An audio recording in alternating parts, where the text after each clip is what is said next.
Parents tell me, I tried getting my kids to breathe and stay calm, but they are still throwing tantrums.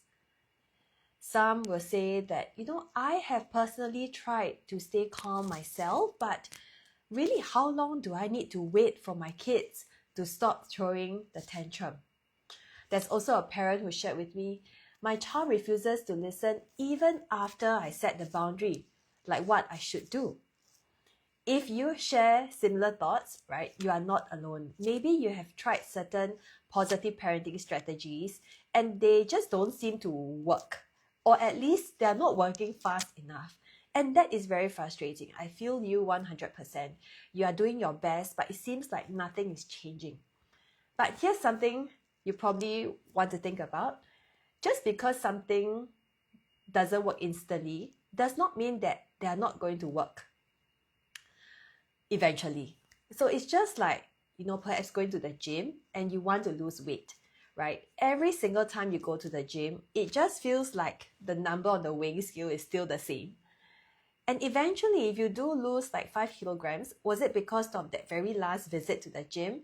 Probably not, right? It was because of all the efforts that you have put in. And this is very similar to the skills that our children are going to pick up to learn how to regulate their emotions, to learn how to understand what kind of behaviors are appropriate and inappropriate. So today I hope to unpack this with you. If you feel like things are not working, that's what I want to help you with. Okay, I want to help you understand how positive parenting is more about planting seeds than flipping switches. So warm welcome here. If you just joined us, please feel free to type it in the chat box, any questions that you have.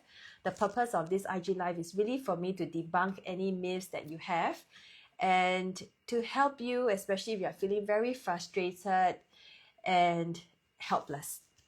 Okay, so I would love to hear your pushbacks about positive parenting and the strategies and offer you a different perspective. So maybe we can just get started, right? Over here, let's get you to learn how to comment in the chat box, okay?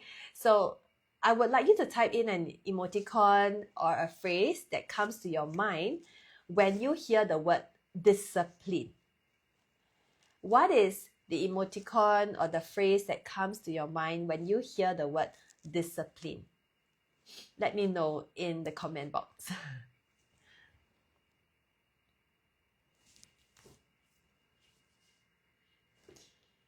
Think about how it was like for you when you were a kid or even now, right? I see this emoticon means I'm not sure. Is that what it is? Okay. Shocked face. I see Pui Ling has a very shocked face. All right. Tears. I see some of you putting tears in your emoticon. Okay. Now, discipline, so to like respect someone. Okay. Tears. All right. Thank you very much. So, you are most welcome to type in any questions now. And it'll be cool for you to start your sentence with yes, but, whichever. So yes, I know that I should stay calm, but yes, I already told my kid to pretend play, to practice putting on their shoes faster, but, all right, type that into the chat box. I would love to guide you along, all right? Looking at some of the emoticon that you shared. So the thing that comes to your mind when I say discipline says shouting. Yes. Angry face. So Sophia said angry face when it comes to discipline. All right. Xiao Long Bao says a bit lost. All right. Or tired. Is that a tired face? Jolene said, is it to behave correctly? All right. That is probably one of the outcomes when people talk about discipline. We want the kids to behave correctly. All right. Yes. Let me see. So feel free to type in your questions. Before that, I'm just going to address some of the pushbacks that many parents might have. Yes, I know I need to listen to my child and hear them out, but isn't positive parenting too soft? They need discipline. So a lot of parents think that when we apply these positive parenting strategies, we are being too soft. We are not teaching the kids to toughen up. So I want to just peel the layers a bit to look at the word discipline and what it really stands for. If you look at the root word, it comes from the word discipliner, which means instruction or training. So if we want to discipline our kid, we want to give them instructions to learn, we want to give them training and support to guide them. Now think about our traditional discipline methods like punishment, coercion, right? Threats, or even rewards, right? So let's say the child refuses to keep their toys and you are so frustrated because it's been a long day and you punish the child by sending the child to time out. My question to you is, does making the child stand at time out help them learn how to keep their toys? Or if the child does not want to brush their teeth and you say, if you don't brush your teeth, I'm going to take away your screen time. Does taking away the screen time help the child know how to manage their impulse to stop playing and go and brush their teeth? Right? It doesn't. So many times when we use punishment or threats, we are not equipping the child with the skills, which is what we want to do when we talk about discipline. So if we truly want the kids to learn, we need to give them opportunities to relevant skills. Okay? Now, I see this question. Ju Hing said, but we were brought up with traditional methods and we grew up fine. I love this. Okay, so let's peel the layers. What do we mean by fine, right? So it doesn't mean that there are some people who, wow, they are brought up with traditional methods and they are doctors, they're lawyers, they're doing well in life. But inside them, I don't know about you if you know any of your friends, but they're feeling very empty, they're feeling, maybe people pleaser, they're feeling lots of anxiety and mistrust because they don't get the attention and the love that all humans need to have. If you watch the show Adolescence, where the boy is craving for a sense of belonging, right? And if they can't find it from their family, they will reach out to others to look for that sense of love and belonging. Now, there are many reports of people brought up by traditional methods and they grew up fine. But do you know about the other group of people who are not fine? You don't. But that's because we don't talk about them. So whether the traditional methods work or the current methods work, let's think about what you really want for your child. You want your child perhaps to be able to regulate their emotions. If their boss just fired them on the spot, are they going to flip the table and start shouting back at the boss? No, right? That is not how we want a person to respond. Probably he's feeling very upset and maybe at the loss or even angry that he has put in so much effort and he got fired compared to maybe his partner.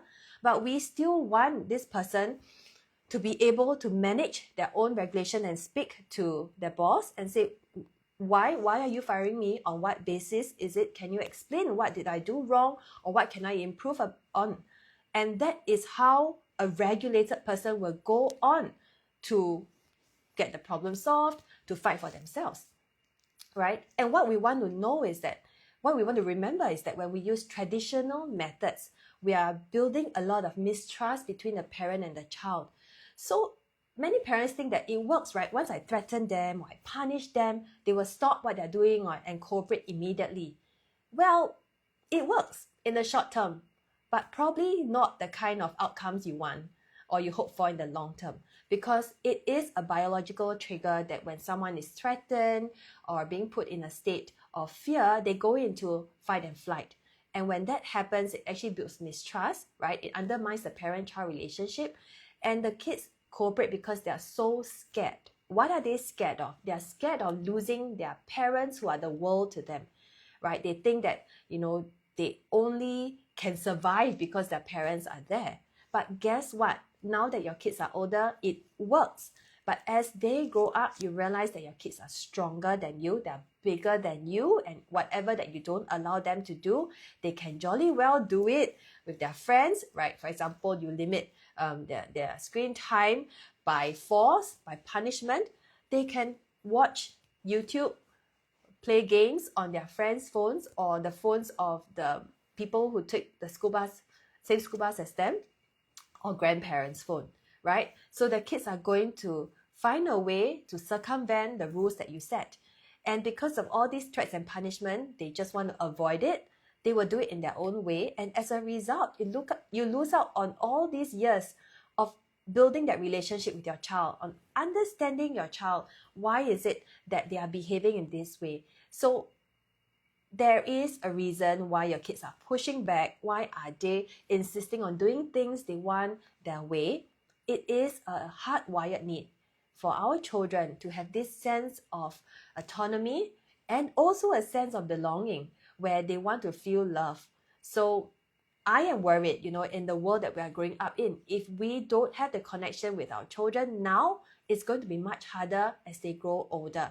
I recently spoke to a friend who has a 13-year-old, and she told me, I think all the things that we can do has to be done before 13 years old. Because once the child hits 13, you more or less cannot control or influence them as much as before, because they pretty much is like a young adult and they have their own thinking, make their own decisions.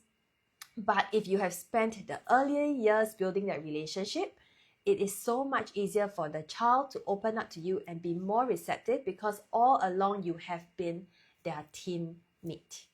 Okay, so think about what are your goals, right? What kind of relationship you want to have with your child?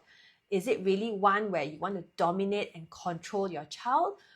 Or do you hope that one day the relationship is such that your child is willing to open up to you when they meet difficulties, face challenges, are stuck in a situation where, they're being threatened by others, or now with the online world, it's really scary when you don't know who your child is speaking to, and you want your child to open up to you if they see images that they should not, they're inappropriate, or if they are threatened to send over a photo of themselves, right, by someone, and they know they should not. You want them to come back to you, okay?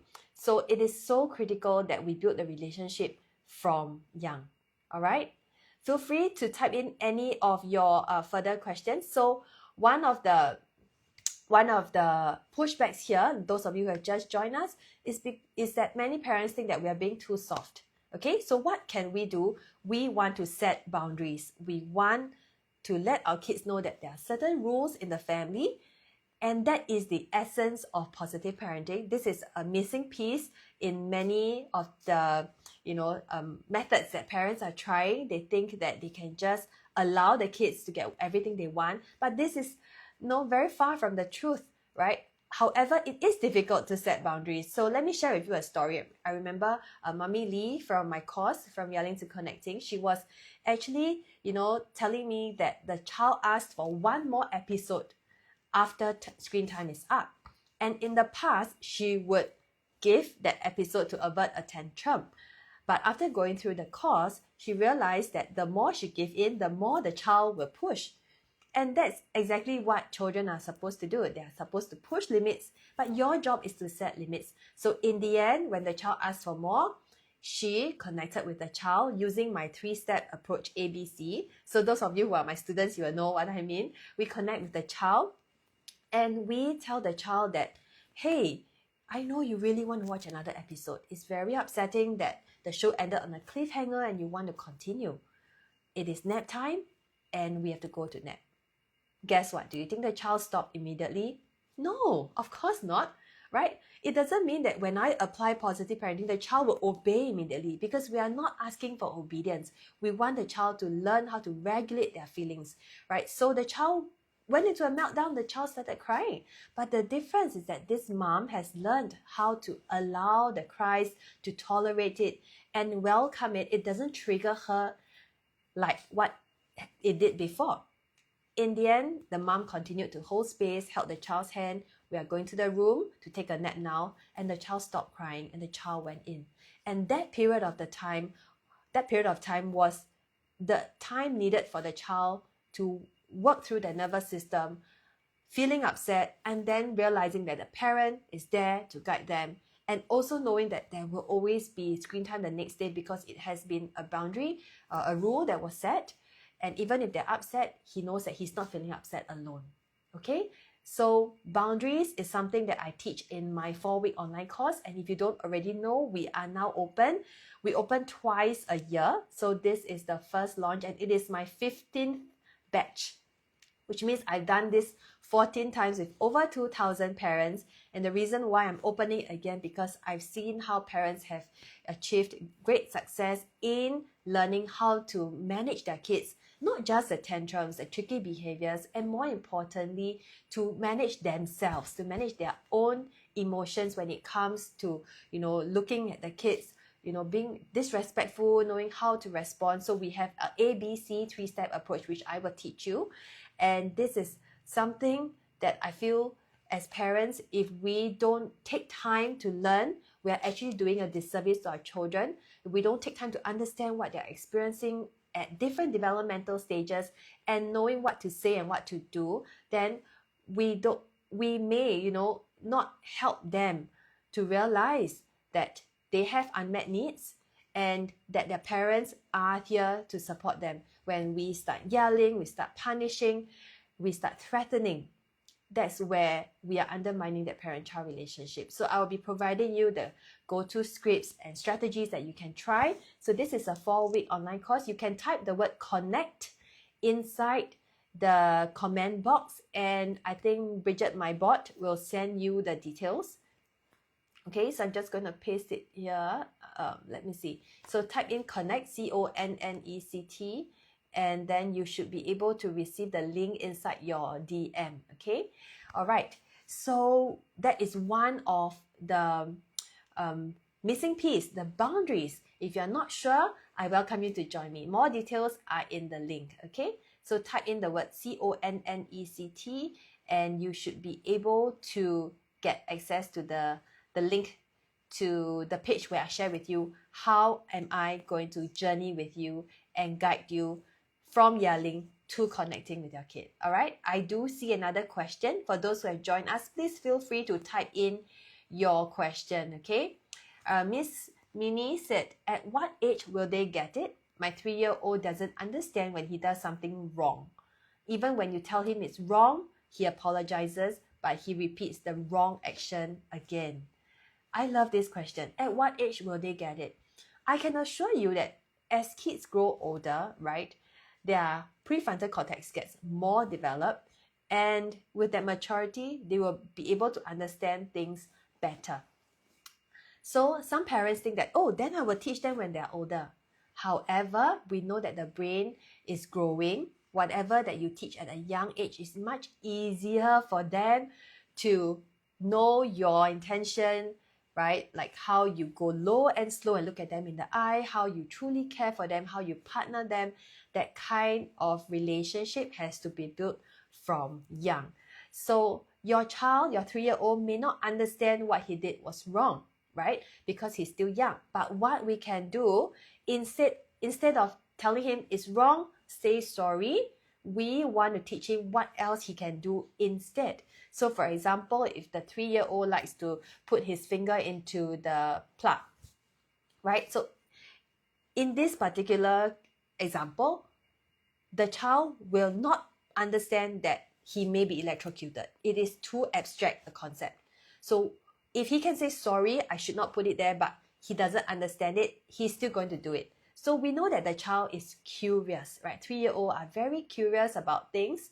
Maybe what we can do, we're going to stop. We're going to put maybe a cupboard or something in front of that switch to set a boundary, a physical boundary, so that the child will not be able to put a finger in.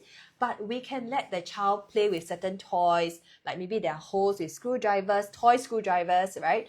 I just recently went to my nephew's house, and yeah, there's this, for a 2-year-old, there's a dinosaur that they are putting together with a little screw and a toy screwdriver. That is how we can satisfy their curiosity, right? So that's one thing. Or if, maybe the child starts hitting someone else, right? When a child hits someone else, it is our job as parents to come in and stop, because we don't want our kids to be injured. We always prioritize safety. But the child may do it again. And that is very understandable because the kids are still building their impulse control. So what do we do if the child keeps hitting? So number one, we want to understand, why do they hit, right? Very often it's the emotions that drive the behavior. So you want to help the child understand that if they're angry, there is something else that they can do, right? They can grab a pillow, they can go to you, they can, draw on a piece of paper, they can point out to the red light on the traffic light printable that you put on the board and tell you, I am angry. They can stomp their feet, they can, squeeze their hands. There are so many other things our kids can do rather than hit someone. And we need to help them and to learn that skill. So this is another pushback, right? Parents tell me that, I've taught them the skill, but they are still pinching and hitting others. It's just like how I tell you that we can catch ourselves before yelling so that we can model the right behavior for our children. But there are certain moments when you also lose it. It's the same for our kids. They are going to take time to practice this skill. I just want to assure you that you may not see the result immediately, but think about it. If you don't teach your kids what else they can do when they're angry, will they be able to regulate themselves in the future as they grow up? Not impossible. It's going to take a longer time, right? And I have personally met strangers or other adults who have very poor anger management skills, right? And I think it's not their fault because they're not taught how to do it. Or maybe they grew up in an environment where everyone is shouting. All the adults at home communicate by shouting, by controlling others, and not taking time to pause, to listen, understand, and show up for their children, right? So this is where it stops with you.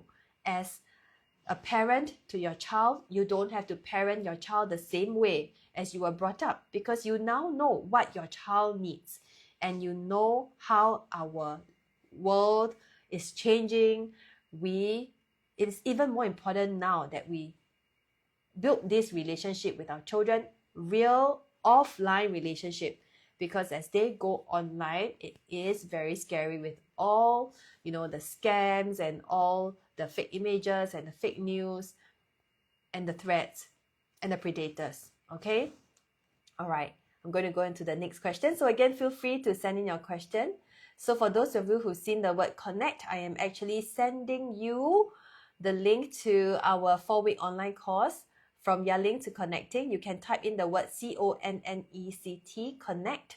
And that's where I welcome you to join my course. We open twice a year and we are currently taking in a new batch of students, and I will personally journey with you for the next 4 weeks. Okay, so type in CONNECT. You should get the link in your DM. I'm going to answer another question here by Vivian. What should we do when the kids lie? My 7-year-old is the leader and my 5-year-old follows. Well, I've received this question several times, and as parents, when we find out that our kids are lying, it's not easy, right? We are furious. We are wondering, where did they learn this from? How can they lie to us? And we don't tolerate dishonesty in the family. And that is good because you care about it, right? Now, firstly, we want to understand, why do kids lie? Sometimes they don't want to get into trouble. They don't want to be punished, right? Or they don't want to hurt their parents. So there are several reasons. Do you know that lying is actually a milestone? Like how learning to walk is a milestone, lying is also a milestone, because they actually need to really work through all the information in their brain, compartmentalize it, and think of a way to, another way of telling a story. It actually takes some skills in doing that.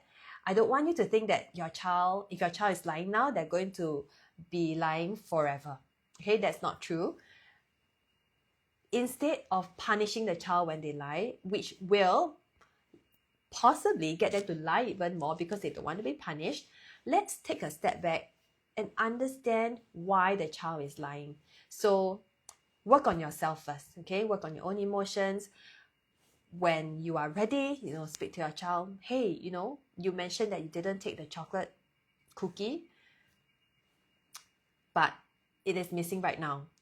And I see some cookie crumbs on your lips.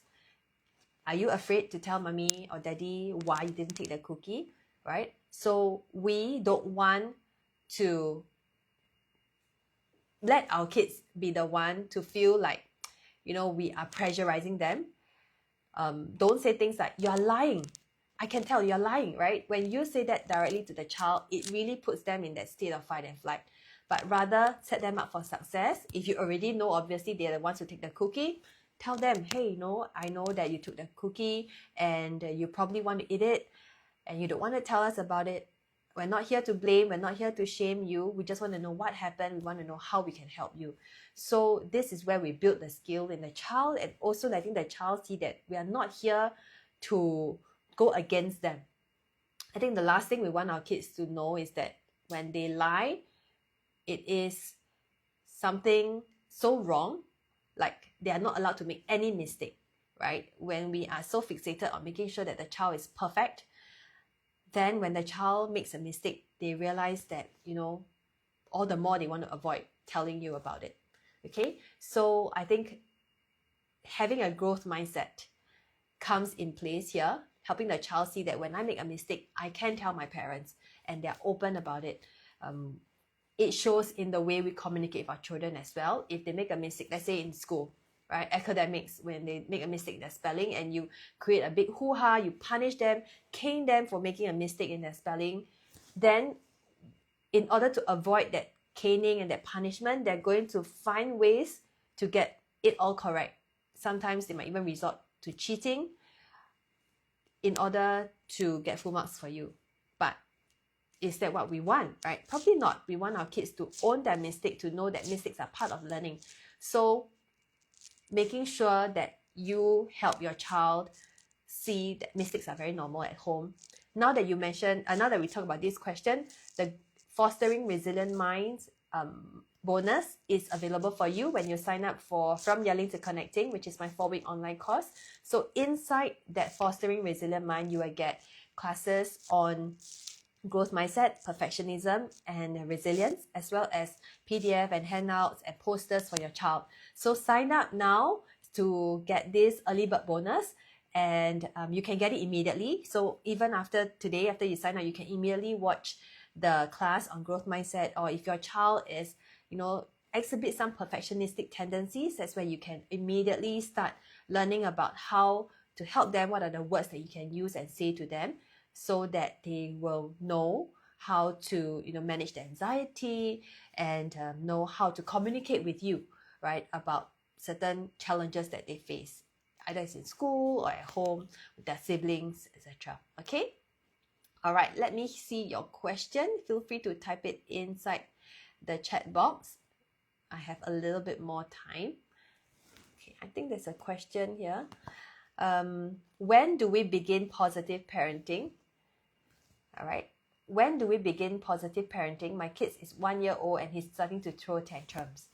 We begin with ourselves. Okay. It doesn't matter how old the child is. When we do positive parenting, we are learning to allow the feelings. We are learning to, work through our own triggers, learning to regulate ourselves. Let's say if your child is throwing tantrum and you are able to pick up your 1 year old, regulating yourself, carrying your child, soothing your child, that is already positive parenting, right? Saying yes to their feelings and also no to certain behaviors. So perhaps your 1 year old is throwing toys or throwing the bowl of porridge down the table, right? Pushing it down the table. You are going to tell the child, we put the porridge on the table, right? Make it playful, get them to hold the bowl and put it on the table, repeat it, right? We want to celebrate their efforts for trying as well, even for a 1 year old, right? Also, when you're able to not be triggered by the mess that the porridge created, your child can actually feel and learn from your non-verbal body language. You being not so tensed up, you're able to speak to them in a calm and composed tone. So that is one way that you can do positive parenting with your 1 year old. It actually starts with us. So how they say that parenting is more about the parent and the child. That's why it's called parenting and not childing. A big part of our children is raising us. Your kids are raising you to be more patient, to be more regulated, to be more understanding, to be able to prioritize what is truly important, teaching you to slow down and more. Okay, feel free to type in your questions here. Happy to take them. Yeah, so the other kind of pushback that parents have is, I have no time. I have no time to wait for my child to finish putting on their shoes. I'm in a rush. I have a Zoom meeting. So I'm just going to stop their nonsense and put on their shoes and go off. Okay. In emergencies where you really, really need to go, yes, put on their shoes, carry them, put them in the car seat even if they're crying. But after that incident, that's where you need to work on helping the child, because you can't be doing this every single day. Guess what? When you want to punish your child versus you want to hold space for them and help them through their emotions, both of these take time. So you either take time to work through their emotions, or you take time to stop their behavior. And obviously, we want to do the former, because in the long run, we want our kids to know, for example, in this situation, to know that it's time to go to school. We got to put on our shoes, put it on, and let's go, right? So how do we do that? We want to invest time to get more time. You want to model it with your child, perhaps the day before, right? Not in that moment. So tomorrow you're going to school. Maybe today at about 4 p.m., right? You can get your child to demonstrate how it's like in the morning, what they're going to do to prepare to go to school, right? So the shoes are there, the uniform are there. You can even do a role play. They may even want to put on the uniform, right? If they want to pretend that they are going to school. And that practice will create predictability and therefore less anxiety in your child. And they will know, like, they've tried it before, and you stand a higher chance of gaining their cooperation in that sense. Also, if you are wondering, how long do I get my child to stop crying, because they can cry for a really long time, right? It is always longer at the beginning, simply because the child is still learning how to calm their nervous system based on your response. So if you can offer a predictable and consistent kind of response to your child, every single time they throw a tantrum, I can assure you that the duration will get shorter and shorter. So for me, right, my superpower is that when my kids act out or having a hard time, I will ask them, do you need a hug? Some days it's a no. They will continue to throw a tantrum. My hands will still be there. I will ask them, do you want to squeeze my hands? My child might say, no, I don't want to. But I still put my hand there. And slowly, right, I imagine the tantrums like a wave. Like waves, there's a crest and it will subside, right? I will wait for these moments to come down. Literally the wave, subsiding. And my hand is still there. My child will grab my hand and we will squeeze lemons together. And then she will say, Mama, I want a hug. And that is my response to her. For every tantrum, every meltdown, she can predict. And our meltdowns that don't last long anymore, 5 minutes or even lesser, because she knows how I'm going to respond. So if you are really just at the beginning of the journey on learning how to hold space for your child, right, it's going to take a while, but it doesn't mean that it's going to be this long forever. What happens if we cut short and we want to stop their tantrum? We tell them to stop crying. We say, boys, don't cry. What happens when we do that? We are depriving them the chance to regulate their emotions, to learn how to feel the up and then know that there's a down in every emotion. It's just like teaching your child to cycle, right? If you're always trying to rescue them and hold a bike when you see that they're wobbling, then they will not be able to learn how to learn the balance and the coordination. So it is key for us to allow our kids the time to work through their emotions. I know in reality it's not possible. We are always in a rush. Sometimes I ask myself, are we really in a rush? We sometimes start our morning routine early. We buffer like maybe 15 minutes. And I caught myself saying this, hurry up. And my girl looked at me, why are we hurrying? And I realized, oh yeah, there's no need to hurry. We still have the time. But it has been so ingrained in us to ask our kids, hurry up, hurry up. So I've learned, my kids have taught me, hey, I can slow down, right? There's no need for me to rush. And I can actually give them the time that they need if we well buffer the time. But like I say, in situations where you really have no time, we move off, okay? We move off. then we try again the next day. Okay? In your example, what happens if the child walks away when you try to give your child a hug? That is okay. You can let your child walk away because maybe they're not ready yet. Sometimes I ask myself, if I'm having a moment and my husband say, do you need a hug? I'll say no, because I'm still at the peak of my tantrum. So I probably will want to wait. So knowing when to offer that connection and that regulation is key as well. And this is something I really teach inside the course, right? You need to identify the time to reason or to correct your child. And it's definitely not at the peak of a tantrum. From yelling to connecting, which is my 4-week online course, and that is where I will guide you through our first module, how to understand yourself, how to be an informed parent, and the next 3 modules we will apply our ABC approach to go through step by step on how to do the connection, when to find the right time to teach, what to say, what to do. So if you type in the word connect, CONNECT, Bridget, my bot, will actually send you the link to find out more about the course.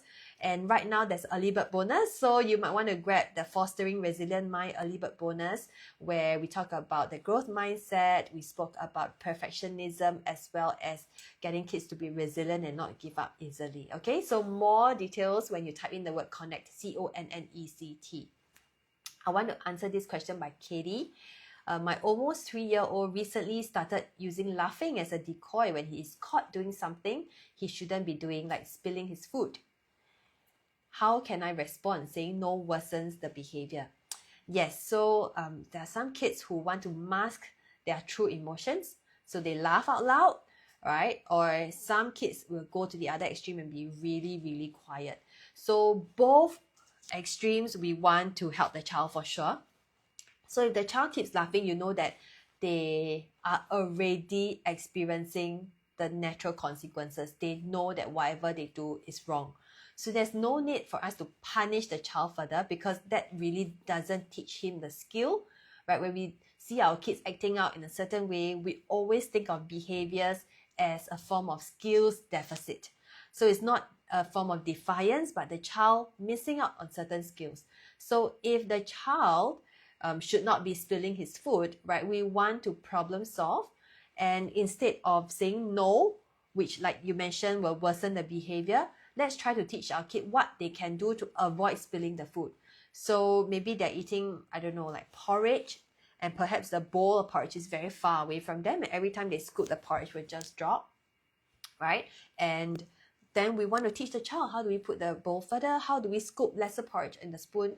So it is always in the direction of helping the child build that skill to learn how to manage their to meet their unmet needs, and also to teach them how to work on that regulation that you can do when the child is in a better state. So instead of just stopping the behavior, I will be teaching you how to dig deeper and know what are the root causes, so that we can, provide that kind of response to our child, to coach them rather than react and affect that parent-child relationship. Okay, let me see.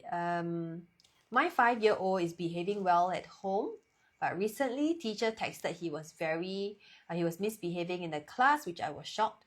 I'm left with a suspicious feeling, constantly worried if he's misbehaving in school. Okay, I hope that after this, when your child misbehaves, you see it as a piece of information. Very objectively, it's a piece of information. Don't take it personally. I know many of us, we will think that, we are not good parents, we are not helping our kids, and that's why they're misbehaving, they're shouting in public, they're throwing a tantrum, they're constantly on their phone, not doing their homework. We always take it upon ourselves.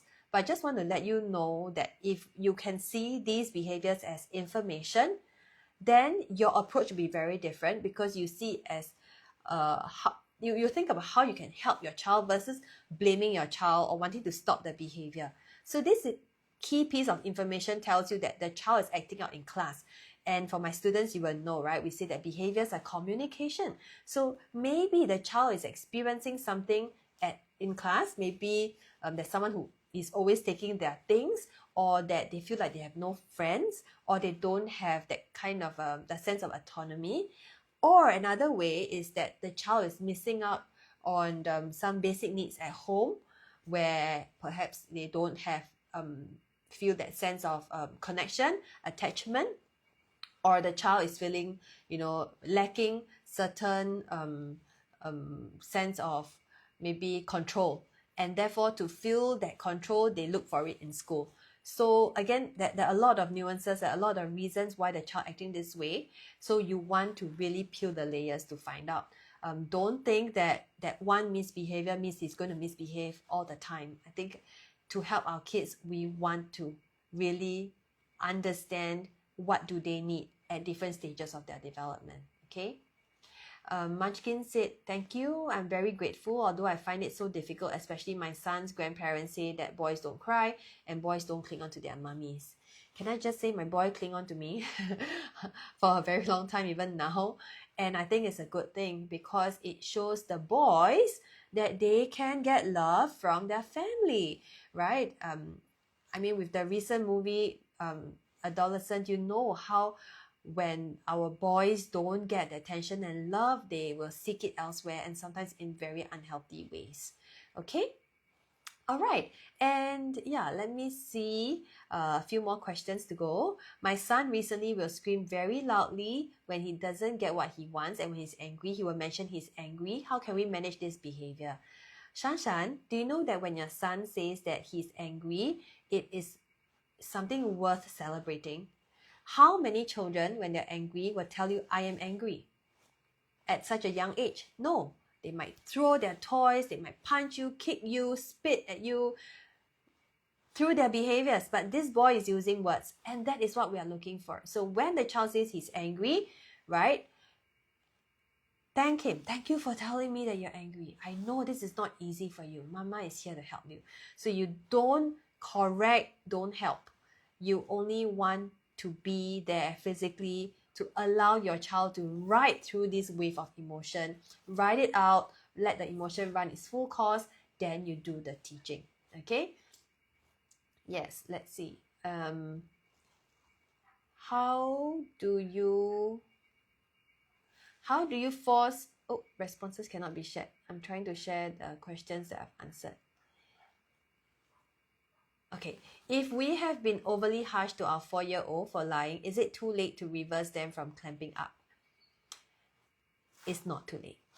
It is not too late. I'm going to repeat this. If you are multitasking, come back. It's not too late to reverse the lying. It's not too late to reverse your yelling, because other than the fact that I've reversed it myself and I've helped so many other parents do it, it is also based on science. Like if you read about our brain is moldable, and any new experiences that we have will cause our brain to rewire and get the synapses to connect even stronger together. So there are parents who tell me, I have been yelling at my kids. Is it too late? It's not.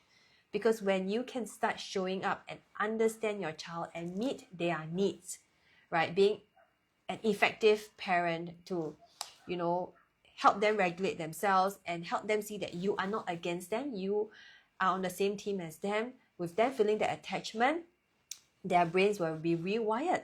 And therefore, I've been advocating on parents taking time to learn, whether you read books, listen to podcasts, or you join courses, right? It is so critical for you to unlearn what it has been taught to us as our generation, like learning the traditional ways of parenting, forcing the child to do things, and not understanding why, controlling them, right? These are ways that are not going to serve them and us well, and the family well. So therefore, it is not too late for you to start making the change.